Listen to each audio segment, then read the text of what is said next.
10వ తరగతి ఇంటర్ పిల్లలకు పరీక్షలు అయిపోయాయి. సో చాలామంది ఇంటర్ సెకండ్ ఇయర్ తప్ప మిగతా అన్ని క్లాసుల పిల్లలు కూడా సమ్మర్ హాలిడేస్ని ఎంజాయ్ చేస్తూ ఉంటారు. అయితే ఈ సమ్మర్ హాలిడేస్లో ఏం చేయాలి, ఏం చేస్తే వాళ్ళకు మంచిది, ఏం చేస్తే వాళ్ళకు ప్రమాదం లేకుంటే నష్టం అనే విషయాల్ని తెలుసుకోవాలనుకుంటే ఈ వీడియో చివరి వరకు చూడండి.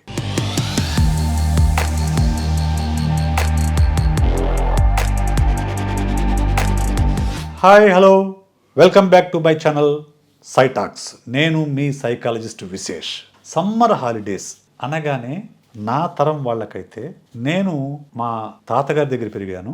మా పేరెంట్స్ కృష్ణా జిల్లాలో ఉండేవాళ్ళు, నేను ప్రకాశం జిల్లాలో ఉండేవాడిని. సమ్మర్ హాలిడేస్ అనగానే నాకేంటంటే Dasara holidays, Sankranti holidays, summer holidays అంటే నేను మా పేరెంట్స్ దగ్గరికి వెళ్ళి టైం స్పెండ్ చేసే టైం. సో సమ్మర్ హాలిడేస్ అంటే కనీసం ఒక 1.5 మంత్ మా పేరెంట్స్ దగ్గర నేను ఉండేవాడిని. ఏం చేసేవాడిని ఆ సమ్మర్ హాలిడేస్లో అంటే, అప్పుడు మా పేరెంట్స్ కైక్లూరులో ఉండేవాళ్ళు, కృష్ణా జిల్లా కైక్లూరులో ఉండేవాళ్ళు. ఇంటి వెనకే కాలువ ఉండేది, ఇంటి పక్కనే బావులు ఉండేవి, ఆ కాలువ అవతల మామిడి తోట ఉండేది. సో ఉదయం లేచి బ్రేక్ఫాస్ట్ చేయగానే మామిడి తోటలకు వెళ్ళి ఆడుకునే వాళ్ళము, కోతి కొమ్మచ్చి లేకపోతే ఇంకో రకరకాల గేమ్స్ ఆడుకునే వాళ్ళము. సో లంచ్ టైంకి ఇంటికి వచ్చేసేవాళ్ళం. లంచ్ టైంకి ఇంటికి రాగానే మంచిగానే నిద్రపోవాలి సమ్మర్లో, ఎందుకంటే బయటకు వెళ్ళినవారు పిల్లల్ని. అవి సాయంత్రం లేగానే మా మదర్ ఏదో స్నాక్స్ చేసి పెట్టేది, బజ్జీలో పకోడీనో ఏదో చేసి పెట్టేది. అవి తినేసి మళ్ళీ ఆటలు.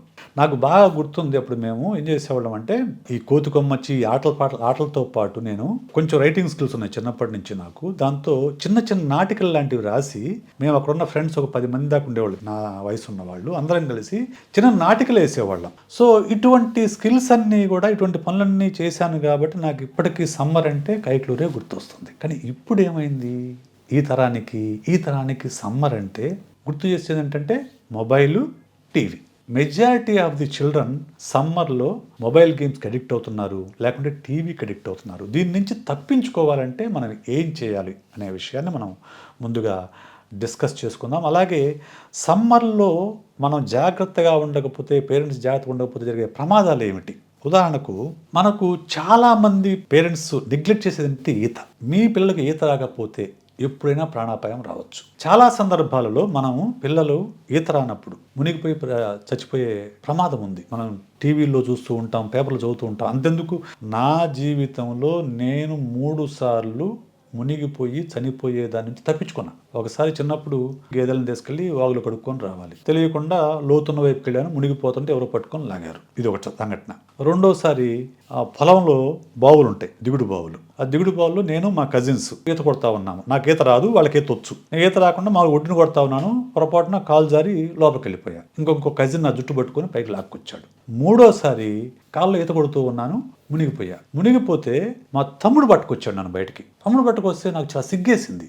నేను ఇంత దున్నపోతులాగా ఉన్నాను, నేను మునిగిపోతే మావాడు పట్టడం ఏంటని సిగ్గేసి నేను 9th క్లాస్లో ఈత నేర్చుకున్నాను. సో ఈ 3 సార్లు ఎప్పుడు ఎవరు కాపాడకపోయి నేను చనిపోయి ఉండేవాడిని కదా. అలాగే చాలా ప్రమాదాలు జరుగుతూ ఉంటాయి. కానీ పిల్లలకి తప్పనిసరిగా నేర్పించాల్సిన స్కిల్ ఏంటంటే ఈత నేర్చుకొని పిల్లల్ని ఎట్టి పరిస్థితుల్లో కూడా సరదా కోసం కూడా ఆ నీటి ప్రాంతాలకు వెళ్ళనివ్వద్దు. మనం చూస్తూ ఉంటాం పేపర్లో, ఏదో 10th క్లాస్ పిల్లలు ఈతకెళ్ళి చనిపోయారని, లేకపోతే ఇంకో దానికి వెళ్ళి చనిపోయారని చెప్తున్నాం. అటువంటి ప్రమాదం మీ పిల్లలకు రాకూడదని నేను కోరుకుంటున్నాను. రెండోది, 2-వీలర్ 4-వీలర్ డ్రైవింగ్. చాలామంది మనం చూస్తుంటాము, అతి గారాబంతో చిన్న పిల్లలకు కూడా వెహికల్స్ ఇచ్చి రోడ్డు మీద వదిలేస్తూ ఉంటారు. అది ఎంత నేరమో మీకు తెలుసా? పిల్లలకు కాదు, ఆ పిల్లలకి ఆ వెహికల్ ఇచ్చిన వాళ్ళపైన కేసు పెడతారు. ఆ వయసుకు వచ్చిన తర్వాత పిల్లలకు 2-వీలర్ 4-వీలర్ మీరు దగ్గరుండి నేర్పించండి. ఎందుకంటే రేపు ఏదైనా అవసరమైనప్పుడు వాళ్ళు మనం తీసుకెళ్ళి దించుతారు, లేకుంటే ఇంట్లో వాళ్ళకి అవసరమైతే తీసుకెళ్ళి దించుతారు.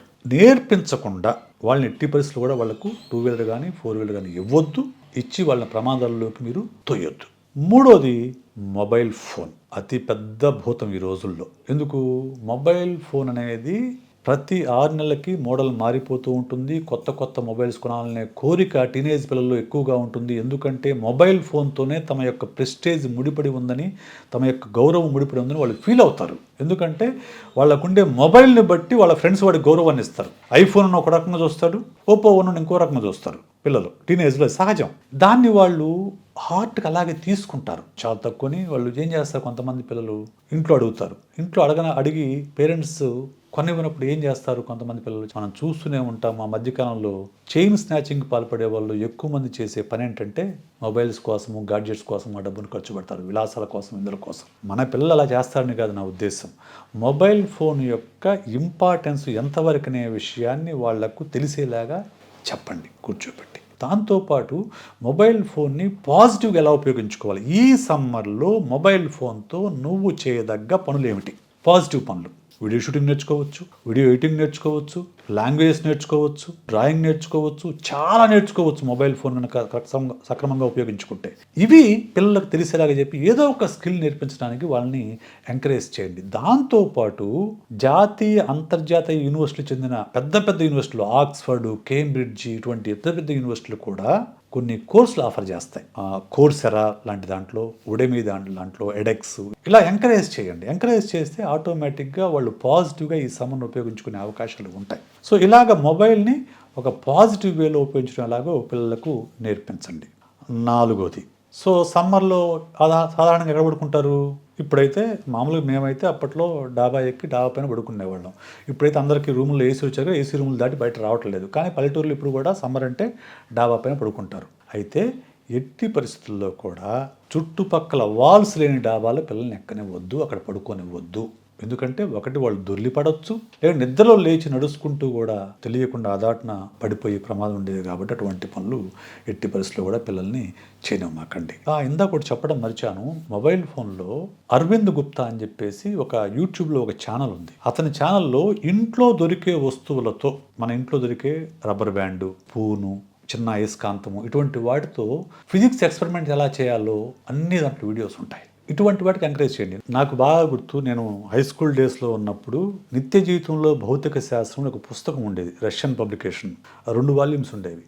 ఆ వాల్యూమ్స్ కొనుక్కొచ్చుకొని, అప్పట్లో ఎంత అవి రూపాయికి వచ్చేవండి, 2 పుస్తకాలు తెచ్చుకొని వాటిల్లో ఉండేవన్నీ ఎక్స్పెరిమెంట్స్ చేసేవాడిని. అరవింద్ గుప్తా యూట్యూబ్ ఛానల్ దానికి బాగా ఉపయోగపడుతుంది. అటువంటి వాటిలో మీ పిల్లల్ని ఎంకరేజ్ చేయండి. 5వది ఏంటంటే ఫ్రెండ్స్ బర్త్డే పార్టీస్ అని కలిసి వస్తామని చెప్పేసి అక్కడ సాహసాలు చేయటం మీద పిల్లలు ఎక్కువగా ప్రమాదాల పాలవుతుంటారు. ఇటువంటి విషయాల్ని కొంచెం ఎంక్వైరీ చేసి కొంచెం జాగ్రత్తలు చెప్పి పంపించండి. ఇంకా ఏం చేయొచ్చు సమ్మర్లో అంటే, ఇప్పుడు మీ పిల్లలకి ఒక్కొక్క పిల్లల్లో ఒక రకమైన స్కిల్ ఉంటుంది. కొంతమంది ఇంజనీర్ కావాలని కోరుకుంటారు, కొంతమంది లాయర్ కావాలనుకుంటారు, కొంతమంది టీచర్ అనుకుంటారు, నాలాగా సైకాలజిస్ట్ కావాలని కోరుకోవచ్చు.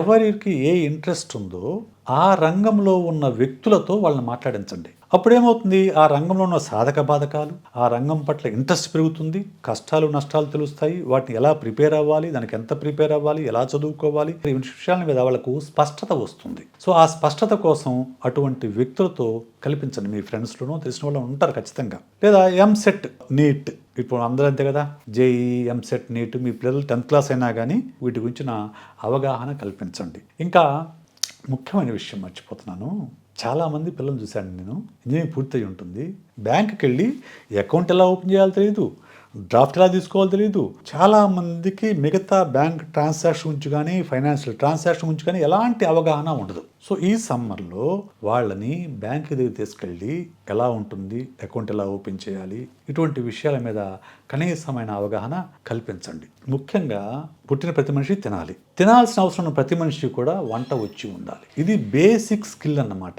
సో పిల్లలకి సమ్మర్లో అమ్మాయి అయినా అబ్బాయి అయినా ఒకటి అన్నం, చపాతి, పప్పు, ఆలు కర్రీ, టీ, కాఫీ చాలు.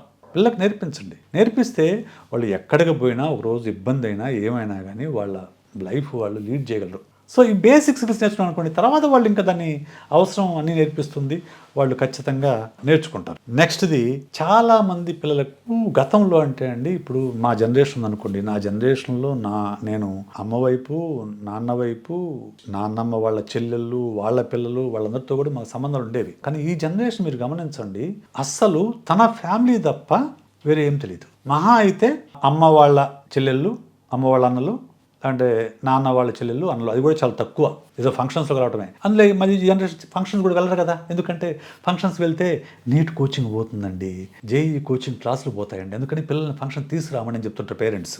సో కొంచెం మీ కుటుంబం ఎక్కడి నుంచి వచ్చింది, నేపథ్యం ఏమిటి, బంధువులు ఎవరు, వాళ్ళ యొక్క మన కుటుంబ వంశ చరిత్ర ఉంటే చరిత్ర ఏమిటి, ఎక్కడి నుంచి మైగ్రేట్ అయ్యాము, ఇటువంటి విషయాలను కూడా తెలిస్తే కొంత వాళ్ళకి అవగాహన కల్పించండి. వీలైతే మీ ఊరికి తీసుకెళ్ళండి, అక్కడ ఉండే బంధువుల్ని పరిచయం చేయండి, వ్యవసాయ క్షేత్రాల్లో తిప్పండి, వ్యవసాయం ఎలా ఉంటుందో చూపించండి, సమ్మర్లో రైతులు వ్యవసాయం ఎలా చేస్తారో అది కూడా చూపించండి. ఇటువంటివన్నీ కూడా వాళ్ళకు basic knowledge about your family, family background, family relations, వీటి గురించిన కనీస అవగాహన మనం కల్పించాల్సిన అవసరం ఎంతైనా ఉంది. ఇక అన్నిటికంటే ముఖ్యమైనది, ఇప్పుడు మామూలు రోజుల్లో అండి పిల్లలు ఉదయాన్నే, ఇప్పుడు సిటీల్లో ఉండే పిల్లలు అయితే మార్నింగ్ 6 o'clock లేవాలి. ఎందుకంటే వీళ్ళు 7:30కి బస్ పట్టుకోవాలి. సో 6కి లేచి ఉరుకులు పరుగులు పెట్టుకుంటూ వాళ్ళు స్కూల్కి వెళ్తారు. స్కూల్కో కాలేజీకి వెళ్ళి వస్తారు. మీరు 10 గంటలకి 9 గంటలకు బయలుదేరి ఆఫీస్కి వెళ్ళి వస్తారు. సాయంత్రం వచ్చేసరికి మీరు అలసిపోయి ఉంటారు, వాళ్ళు అలసిపోయి ఉంటారు, వాళ్ళకు హోంవర్క్స్ ఉంటాయి, అసైన్మెంట్స్ ఉంటాయి, మాట్లాడే టైం ఉండదు, చిరాకులు పరాకులు ఇవన్నీ రకరకాలు ఉంటాయి. కానీ సమ్మర్లో వాళ్ళు ఫ్రీగా ఉంటారు, వాళ్ళ మీద టెన్షన్స్ ఉండవు, హోంవర్క్లు ఉండవు, అసైన్మెంట్లు ఉండవు. కాబట్టి ఈ టైం ఏం చేయాలి, మీరు మీ పిల్లలతో కలిసి కూర్చొని చక్కగా సాయంత్రాల పూట వాళ్ళకి తెలియని విషయాల గురించి మాట్లాడండి, మీకు తెలిసినవి చెప్పండి, వాళ్ళ గురించి తెలుసుకోండి, పరస్పరం ఎక్స్చేంజ్ చేసుకోండి. అలాగే మీ పిల్లల్లో ఉండే టాలెంట్ ఎందుకు గుర్తించి వాటిని ఎంకరేజ్ చేయండి, వాళ్ళ ప్రశ్నలకి సమాధానం అన్వేషించండి ఇద్దరు కలిసి కూర్చొని. సో వాళ్ళని ఒక మంచి పౌరులుగా తీర్చిదిద్దడానికి కావాల్సిన స్కిల్స్ ఏవైతే ఉన్నాయో వాటిని నేర్పించండి. అలాగా ఈ సమ్మర్ అనేది వాళ్ళ యొక్క వ్యక్తిత్వాన్ని వికసింపజేసే విధంగా, వాళ్ళ యొక్క స్కిల్స్ని డెవలప్ చేసే విధంగా, వాళ్ళ స్మార్ట్ ఫోన్ని పాజిటివ్ వేలో ఉపయోగించుకునే విధంగా తీర్చిద్దండి. సో సమ్మర్లో మీ పిల్లలు ఒక కొత్త స్కిల్తో లేదంటే కొత్త సర్టిఫికెట్తో బయటకు వస్తారు. మరి ఎందుకు ఆలస్యం, ఈరోజు నుంచి ఆ పని మొదలుపెట్టండి. సో ఈ వీడియో మీకు నచ్చినట్లయితే లైక్ చేయండి, షేర్ చేయండి, సబ్స్క్రైబ్ చేయండి. అలాగే మీ అభిప్రాయాన్ని కామెంట్ రూపంలో నాకు చెప్పండి. మరోసారి మరో వీడియోతో మీతో మాట్లాడతాను. అప్పటి వరకు సెలవు. నేను మీ సైకాలజిస్ట్ విశేష్.